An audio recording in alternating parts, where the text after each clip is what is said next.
the story of Hezekiah, which is biblically based in 2 Kings 18:20, 2 Chronicles 29:32, and Isaiah 36:39, where King Hezekiah is one of the few kings of Judah. He is, by contrast of his father Ahaz, actually nailed the temple door shut, but Hezekiah restores it and destroys idol worship centers and earned the respect of surrounding nations, many of whom brought gifts to God because of him.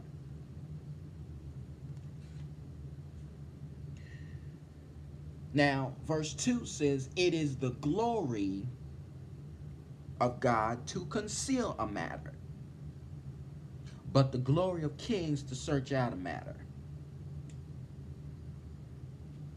Again, God does not need to search out a matter.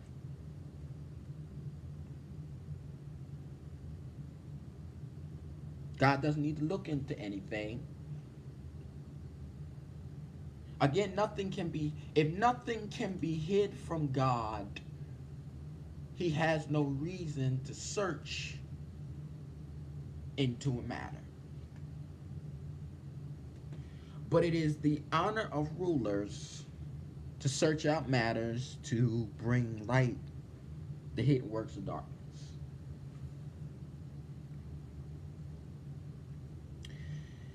As the heavens for height and the earth for depth, verse 3, so the heart of the king is unsearchable.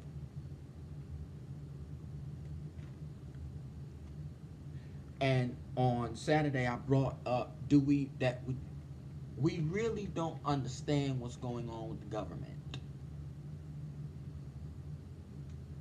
It would be impossible to understand it all. It would be difficult be as difficult as understanding the heavens or even the depths of the earth. Trying to understand the government would be like trying to understand the heavens and the earth. Verse 4, "If you burn away the impurities from silver," this one's important, "a sterling vessel will emerge from the fire."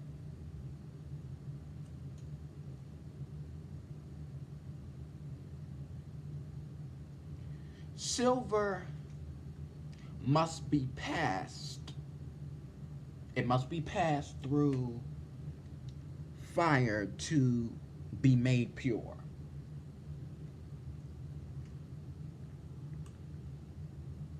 Now, a silversmith can not make a pure vessel without pure silver.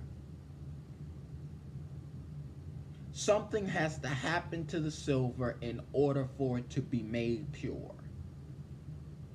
Silver has to have something in order for it to be made a pure vessel. Ready?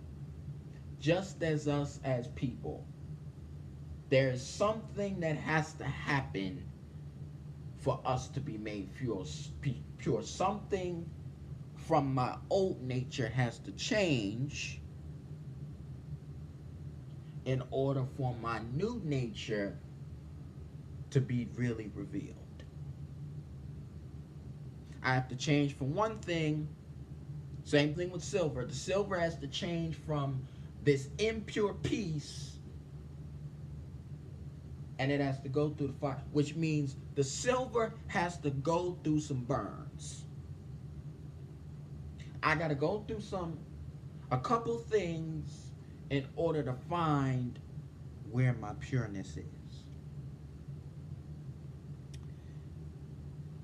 Verse 5, "Take away the wicked before the king, and his throne is established in righteousness." Again, floats off of this last of verse 4.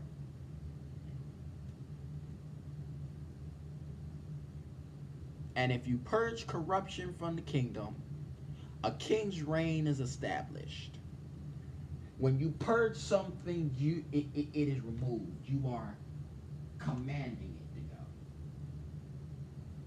You're commanding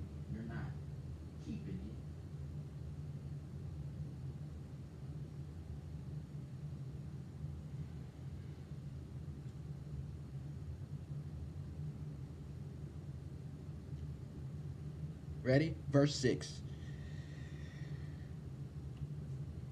Do not claim honor in the presence of the king, and do not stand in the place of great men. Or let me put it this way. Don't boast in the presence of a king or promote yourself by taking a seat at the head table and pretending that you're someone important. I promise you, I'm not talking about nobody. It says, don't place yourself in the presence of the king and promote yourself without God doing it. Notice I didn't say king. Notice I didn't say king. I said God doing it.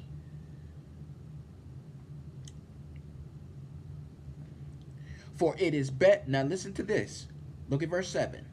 For it is better that it be said to you, come up here, than for you to be placed lower in the presence of the prince, whom your eyes have seen.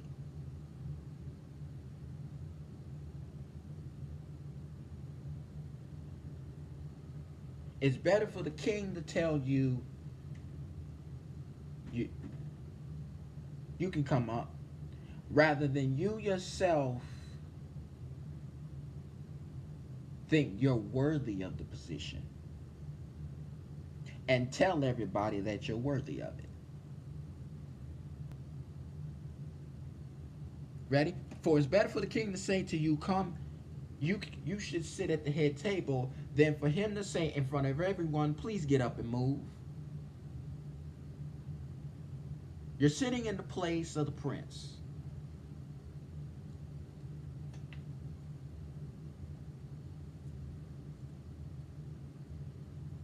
Ready?